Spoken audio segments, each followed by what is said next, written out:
Yeah, welcome to the Monster Energy stage. We are high atop Thunder Valley in Colorado for staging area. Jason Weigand. And yeah, the fans love it. That's good. We got a crowd here tonight.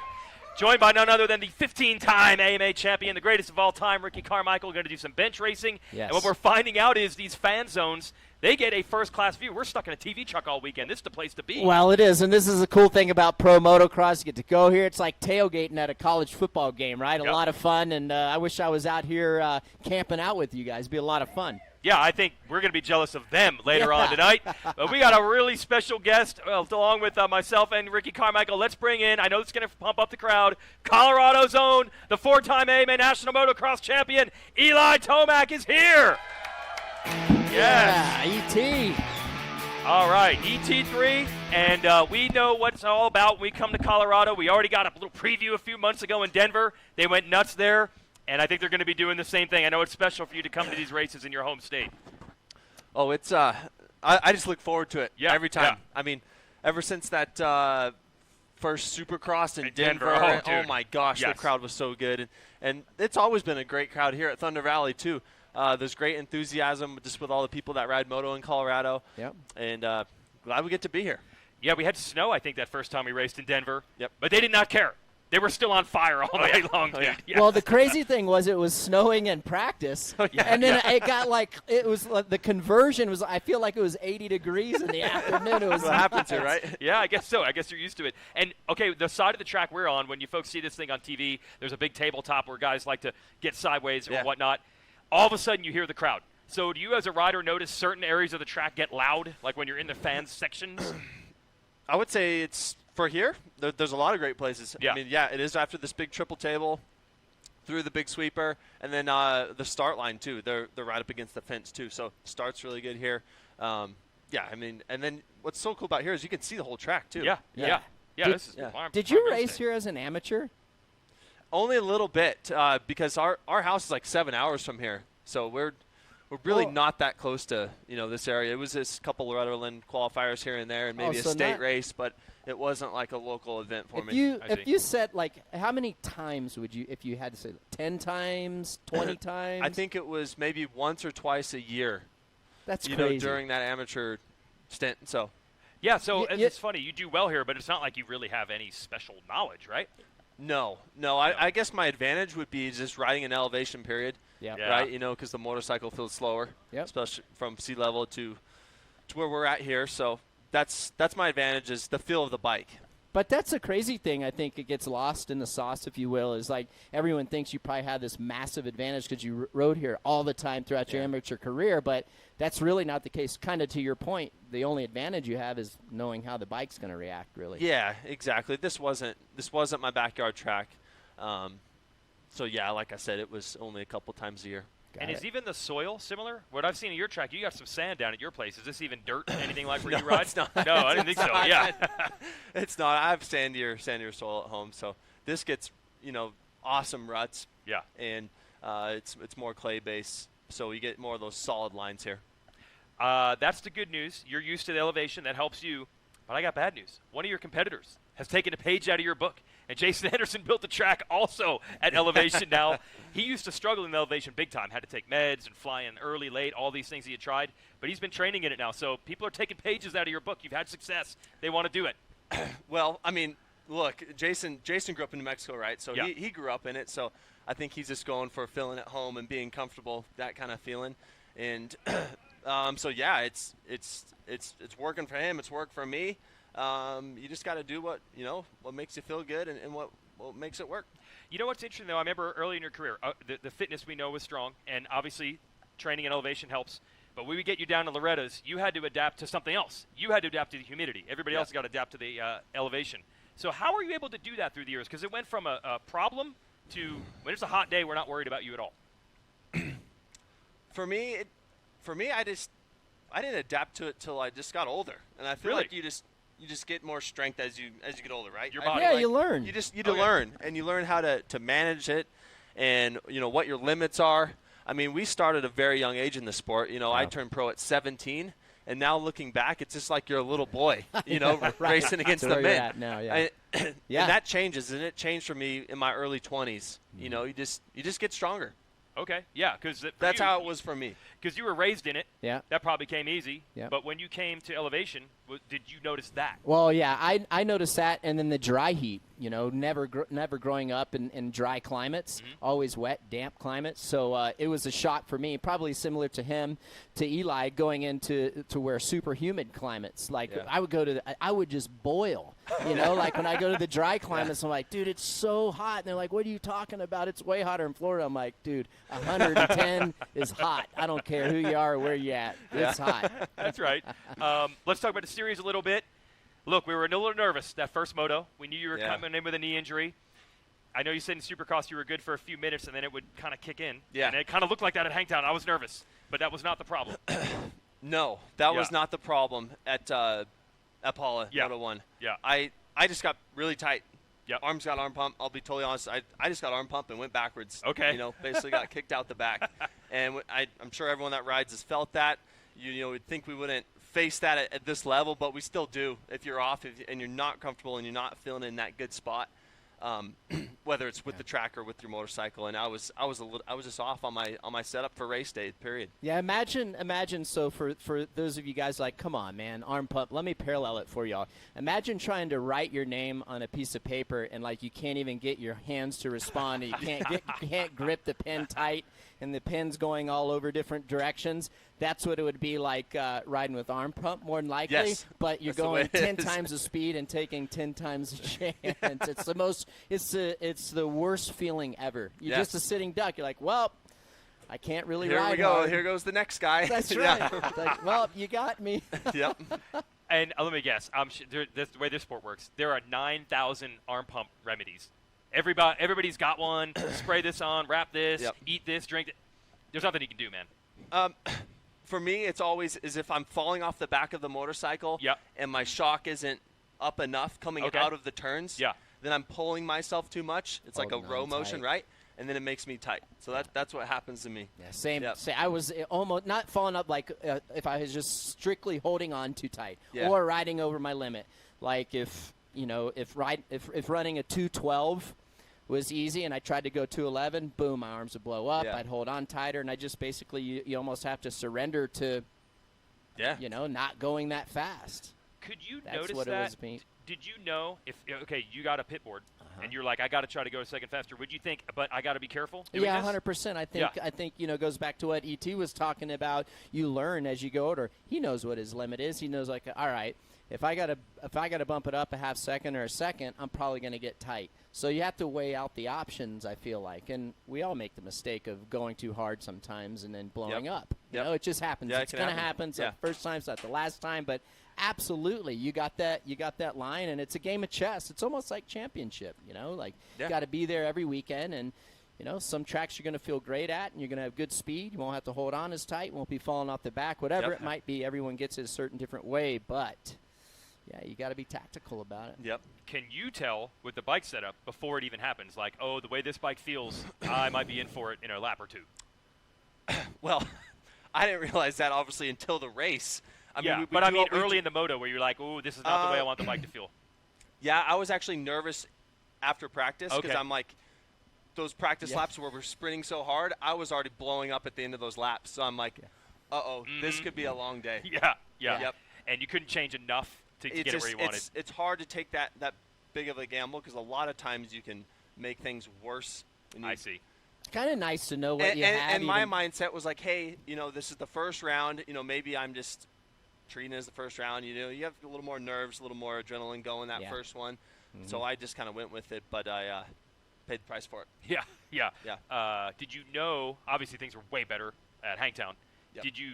Did you know going into Hangtown, I think we got a fix for this, or did you need to race again to know for sure? I mean, you always think you have the fix, and you don't know until you go put it to the test. So I got the balance better. I was way more comfortable. I was able to do my thing, just go lap after lap, and felt comfortable doing it. So hopefully we're good from here on out. Did you need to change from here, or are you pretty much on Hangtown now? I don't think I need to change from here. Because we made a couple little changes between Moto 1 and 2. But I saw I was riding better. Yeah.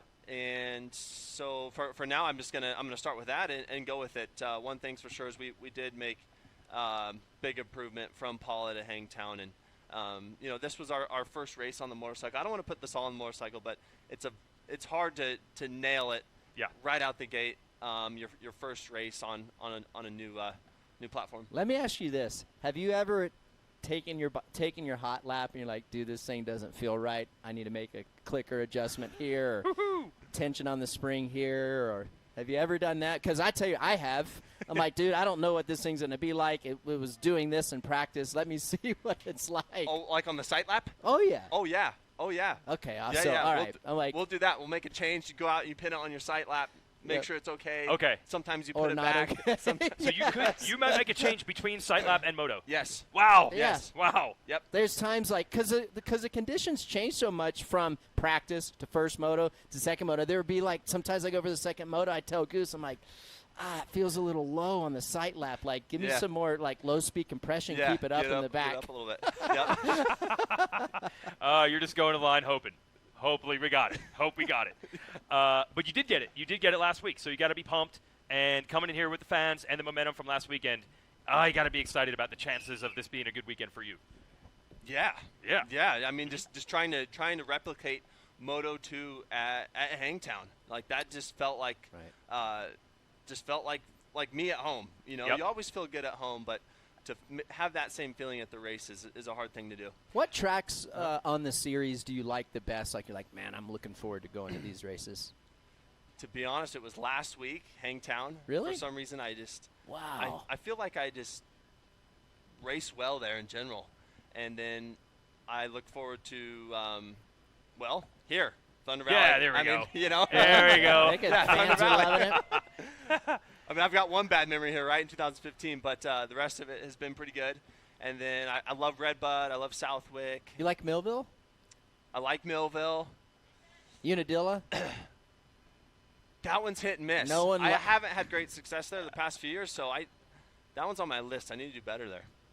Yeah. We know how you feel about that, RC. Yeah. That was not on your good list. I regret some of the words I said about it. Some good people over there that run Unadilla. I was young, cocky. I shouldn't have said the things that I did, but it's still not my favorite track. Yeah, that one's a little bit low for me, too. There you go. Yeah, they can't all be At least aces. it's different now there. They put some different stuff on there, but still, I don't know. So this is exciting. You're coming in with momentum. One more thing I want to ask about. When I talked to Chase Sexton after the race last week, he didn't win the motos, but he said, man, it was fun.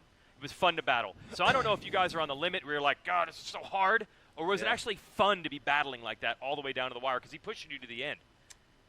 That was a serious push. Yeah. It wasn't fun for me. Okay. And when I passed him, like, okay, how I was able to pass him and get around him, it didn't seem super difficult to me. Mm-hmm. So I'm like, okay, I'm probably going to sneak away from this guy. And I didn't. He was there. And he was right there. I would go through the 180 turns after like the last roller uphill, right? And we'd turn and go down that little shelf. And that's where I would kind of, spot guys. And I never saw him for a couple laps. I'm like, maybe he crashed or he didn't go anywhere. And then finally I turned my eye a little bit more and he's like right on my wheel. I'm like, oh my gosh. Like, it's time to go. Okay. And then Chase's bike and Kenny's bike, they're super quiet. Yeah. So you can't really hear him behind you.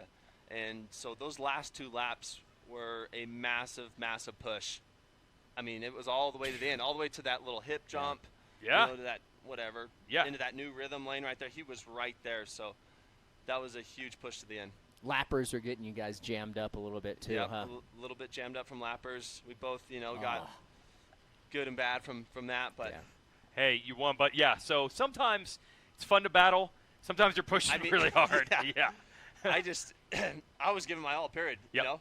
I mean, so was he. But, it wasn't fun. I mean, you're the guy, you're trying to keep him behind you. Yeah. You want that checkered flag to come you want out. that checkered flag. We're going to throw the checkered flag on this. Let's have a big round of applause. Awesome Free Light TOMAC to give us some time here on a Friday night. Yes. Thank you very much. Thanks for coming by. You're a busy guy. Thanks, guys. That's good. Yeah, T. Good luck tomorrow. See ya. Enjoy it. Tell All the right. family, hey. These people are going to enjoy it. I guarantee you that. We're going to take a commercial break here. Big thanks to Eli Tomac. It's staging area right here with Monster Energy. We'll be right back and do some more bench racing for tomorrow's race.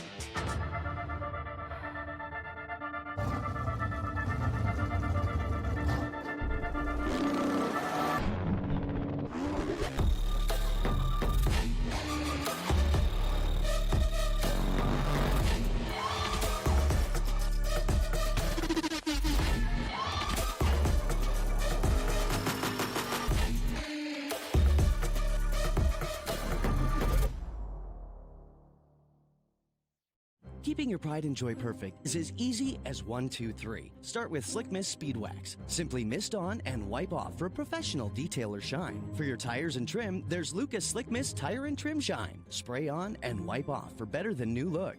Then finish her with Lucas Slick Mist Interior Detailer. Just spray and wipe. Easy. Use Lucas Slick Mist Car Care products and she'll never look better. Fast, easy, and professional. Really, it's sort of like having an extra set of hands. Or 3. Who's it going to be after 30 minutes and 2 laps? Heart rates are absolutely pinned right now. It is on right now. MAP TV live coverage, Lucas Oil Pro Motocross. How can you not respect the grit, the heart, the effort? Jen Lawrence is the 2021 Lucas Oil Pro Motocross champion. The Lucas Oil Pro Motocross Series, this year on MAP TV.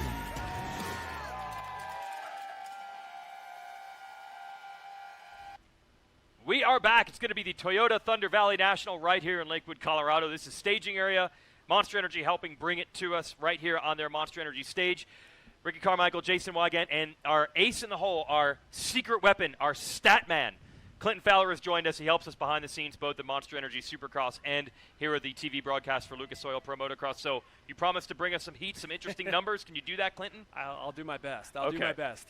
He's endorsed by Carmichael, so if the GOAT says you're good, you're good. I'm fully endorsing him, and he blows me away with his stats. He does his homework. I really respect what he does, and it's been a lot of fun working with him all year long, and it's mind-blowing. I think the older I get, the more I appreciate the numbers, and I've had to make a couple corrections for him over the years. Okay. Oh, yeah, so I'm always He's found a few. Oh, He's yeah, found a few. I found a few. But then he recorrected me because I read it wrong. So Yeah. most All of right. the time I'm wrong, he's right. Sometimes it's the head and the heart. What I love about the numbers here is, and Clinton, you and I have talked about this, there's always the thing you think you see, what you saw on the track, the theory you have, and you go in the numbers, and sometimes it's correct, sometimes your theory is proven right, but sometimes the numbers, they don't lie, they prove the theory wrong. Yeah, I mean, we run into that a fair amount where I'll get the questions from the team, and I think this is happening, and then I'll go look up the numbers. I'll be like, I got some bad news for you. That just isn't happening. Yeah, right? your theory is incorrect. Yeah. And I think it's something that this sport is missing. We have seen how numbers have completely revolutionized, especially baseball, also basketball, other sports to a lesser degree. I think you're just scratching the surface of what we're going to learn. Yeah, it's at the beginning. This is just capturing the basic stuff, like this guy over here having 189 moto wins. But like, how did he do that, right? Yeah, like, what's the stats that got him to that point? So I think we're definitely just scratching the surface. There's so much more that we can do. I'm still fired up about those 25 races I lost. Oh, here we go. That's what I'm mad about. I do like to bring that up. It's always nice because, I mean, RC, nice. I was joking with him the other day. I sent him a text. I was like, dude, you make it boring looking at some of the pro motocross stats because 189 moto wins, 102 overall wins. Like, he straight up beat the number 2 in the stats, James Stewart, 38 out of 48 head-to-head meetings, right? Like, I did have a little luck insane. against Stu, though, in the outdoors. Like, We're gonna go with luck. Yeah, We're I gonna go did. with luck. I You like make it. your own luck, but still. Okay, here's the upside. Okay, yes, I was around announcing races in your day, and we kind of knew a lot of times who was going to win. It has changed. It has changed quite a bit. It's incredible, isn't it? It is so good. Supercross and now this series as well. And this is what leads us.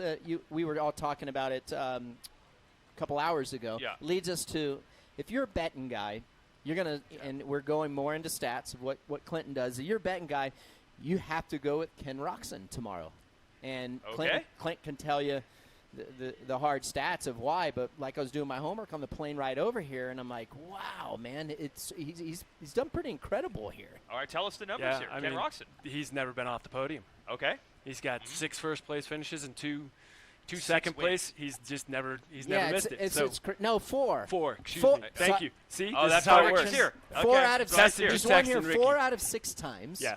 And he's raced 12 motos. He's won 6 times out of the 12. So he's 500 on moto wins. Yeah. And like you say, he's never been off the podium. So, you have to. There's something about this place. Well, number one, he gets great starts. I think his average first lap's got to be better than anyone, wouldn't you think? Bro, even if it doesn't get a good start. You got the stat in there. I didn't see that. Well, as he and I always talk about, even if it doesn't get a good start, the first lap or two of Ken Roczen is so good. he's going to get to the front either way. Yeah, and he showed that at Pala, right? Like yes. The both motos there, he set 5 of the top 10 fastest laps in both motos. I mean, just impressive stuff. Even though he didn't come away with a win, Chase was right there, but still just impressive right out of the gate. So that's interesting you bring that up, both of you, with your numbers, because we're talking about Sexton and Tomac and Anderson, who have won races this year. Who is it between these three? We cannot count out Roczen at least this weekend. No, I wouldn't count him out. You can never, you can never count him out. But his stats surely favor him over anyone else tomorrow. So it's going to be interesting to see if he's able to live up to those stats and what he's been able to do in the past. Like I said, 4 wins out of 6 attempts. That's a hell of an accomplishment, especially against the guys he's racing against. Yep. So one of those guys is Chase Sexton, who's leading the points. Now, we have been talking with Sexton. It's not if he's going to get there. It's more like when. What do you think, RC? Are we getting into the when zone where Sexton has all the pieces figured out? Not going to be easy, but it's looking better and better. So we talked about it on our call this week, right? And I think that Chase Sexton has a really bright future. I think he is one of the favorites. Yep. The next couple of weeks will tell its tale. But I think he is to the stage where he clearly has the speed. Oh, yeah. He's on another level. But Eli Tomac, Ken Roczen, I mean, Jason Anderson, those guys are going to challenge him, and he's got to know when to punt sometimes and just take that second, take that third, because those guys are so strong, and they're going to fight to the end, especially Eli Tomac in the outdoors. I mean, he's just as strong. So if he's able to throw his pride to the side, take those second and thirds, I think he has a really good shot, if not better than anyone else, to win this championship. And that's not taking anything away from the other guys. And everybody listening, watching this, don't take it the wrong way. I just think he has as good a shot as anyone else. Yeah, I mean, on the stats side of it, you look at the Supercross season, he was 5 times fastest lap in the main events, but he only had 1 win, right? So those mistakes caught up with him. But you look at it so far this year, fastest qualifier at Pala, set the fastest overall lap time at both rounds, set fastest lap in 3 out of 4 motos. Like, he's kind of showing without the mistakes that he's going to be the guy that's there every single weekend. And that brings me to a point where a rider like Chase could really use Clint's work. So he goes, okay, why am I not winning these races? Why am I not winning these championships? And you go look, like, oh, as the fastest guy here, I had the best first lap average here, boom, boom, boom. You can put it, and then you can really hone in on where is your weak spot. I think he knows his weak spot. He's got great people around him that know his weak spot, but I think you can even put more focus on that to maybe not make those mistakes again. So it's all a learning process. I remember him last year. He's pretty forthright. Talk about the motorcycle. That's talk right. about his struggles. That's right. And he said one of the things that throws him the most, maybe they got it fixed, from the 250 class to the 450 is he's like, I will just lose traction out of nowhere, which I never had that problem on a 250. He's like, I swear everything's going good, I'm fine, and then next thing I know, I'm on the ground. And that's what he's learning, and it's hard to fix it because he's like, I don't even know when it's coming. So maybe he's got it figured out. He doesn't even know himself. Yeah. Yeah, it's always a tough one for me because I feel like I go back to Minneapolis when he was leading so long. I mean, and he's in tune with his motorcycle. I'm just like, you know what you can get from the bike, you know what you can't get from the bike. You went around that corner 25 times just in the main event. Yep. It's crazy. And I think that as the track deteriorates, you just have to have that mental focus. And if it slips one time, and it really rears its head in Supercross, I don't know. I like when you do it that many times, I just like, you might have to take some personal responsibility. Not saying that the bike was perfect. But if you know it's not perfect, you have to be even extra careful. I don't know if he's blaming the bike. I think he's just saying, like, this is weird. I never had this problem on a 250, and the 450 will just bite me at times. Hey, when you jumped up to the big bike, there were some moments. 2 years of solid moments. I mean, listen, that was a good thing about 1999 Supercross. I was beating the traffic because I was always crashing early. I'm like, well, good thing is we're not going to have to wait for traffic to get out of the venue this weekend. So that was the only positive about it. But it taught me a lot, and it made me the champion that I was when I got to that premier level. It's like those 99 and 2000 were really rough, but it taught me what not to do, and it taught me so many lessons. They were tough lessons, but the piece I'm curious, RC, like the stats, when I look at your stats in pro motocross, 189 moto wins, 102 overall wins, that's insane. It didn't seem like you had the same learning curve there as you did in Supercross. Is that like, how does that play out with a guy like Chase Sexton? Well, the reason I feel like it was a little bit easier for me in motocross, because I had ridden motocross my whole life until I turned professional. Now you see guys like Chase Sexton and even the crop coming up generation behind him, they are exposed to Supercross at such an early age. Yeah. So it's a little bit more comfortable with them, like the Supercross Futures program. That's why I think, they're accustomed to how things work on the Supercross side of things. But listen, man, motocross was my thing. It became a lot easier, and I always felt like it rewarded the guys who worked harder. Where Supercross, you can rely on talent a little bit more than what you can in motocross. At the end of the day, in pro motocross, you got to have that grit. You got to be tough. It's grueling. It's long. It's hard, and you have to be there at the end. And the harder you work, the better you do, and that's what I liked about it. We're celebrating 50 years of the series this year. This is the 51st year, so we're celebrating the 50 years we've had so far. You're obviously a big part of that, but I don't know if I've ever asked you this. When you were a young buck, who were you idolizing, watching, and all that? People ask me that a lot, and you guys are going to think this is so like a political answer, but I love Jeff Ward for certain reasons. Okay. Number one, he was short like me. I love Johnny O'Mara. I love Rick Johnson. Love David Bailey. Love Damon Bradshaw. Love Jeff Matasevich. And that's the cool thing about motocross is each guy has their own individuality. And that's why I didn't care who won. I just got to watch these guys, and I really admired each guy's style. Matasevich. Everyone you're naming, like, I can see that, I can see that. Matasevich. I mean, Tell he me was. why. Well, I mean, you go back. He was. Yeah, it was. So all those guys, and then coming up after there, Brian Swink. It really does. Like Exactly. when I was a little kid watching, we're dating ourselves here, but that feels like it was 50 years ago. Yeah. The best part here, Weege, is RC won't give you the favorite. It's the same thing when we're in Supercross. They try to get me to predict. He won't ever predict. I heard so that's it's your great. deal. You I It's don't just one he make won't predict, and predictions. I give my analysis. Yep. Okay. I'm not a yeah. All right, so we're not And getting I in the would show be saying guessing, who he's gonna like win. even with Yeah. all of Clint's stats, we still don't know if Ken Roxon's going to win. You are strictly guessing. That's why. So I don't make bets I'm not sure of. They're That's never why. predictions. People are like, I could tell you, like, yeah, I think this guy's going to win. I can tell you why he might win, but I can't tell you for sure. You might be willing to bet on Roxon, having 4 wins out of 6 career starts here, but tomorrow Yeah, it could be anything can happen. He gets a bad start, it's game over. That's what we love about it, but a little more so now than when you were racing, because That's you would have right. been some easy money, maybe bad money. Yeah, The but odds- what odds happened? would've been What terrible. happened if the motorcycle broke? We wish it happened more. To be Or honest. what Okay, happens? okay, we- What happens if I had a rider error, which I had a lot of them? I mean, what would happen? A lot, maybe. I don't know if I'm going to Yeah. say a lot, but it did happen every once in a while. We'll give you that. But anyway, the racing is phenomenal this year. That much I will bet you. It's going to be great tomorrow. Yeah, it's going Yeah. to be epic. Yeah. I mean, you guys are in for a real fun time. This is a great racetrack. They do a fantastic job here. And in the series moving forward, I mean, we got a great group of guys out there racing 450, 250. I mean, there is a litany of riders in that 450 class that has a legitimate shot of winning week in and week out. Hey, you know it's good when we went a half hour deep in our show and we didn't even get to bring up Ryan Dungey, Tony Caroli, or anyone in the 250 class. That's how many stories. You got some fans of those guys out there, though? That's There cool. you go. You can cheer for your guys. We're going to wrap it up here. This is Staging Area 1. A big thanks to Monster Energy for giving us the stage. That's right. Clinton Fowler, good job coming out in front of the camera. It's going to be a really fun show tomorrow on NBC, RC. We're It looking is. forward Make to sure it. you guys are checking Yep. in. Then MAV TV Plus will be on there as well. It's going to be epic. We want to hear you guys cheering.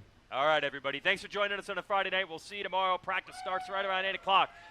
See you. It's the Toyota Thunder Valley National on Saturday.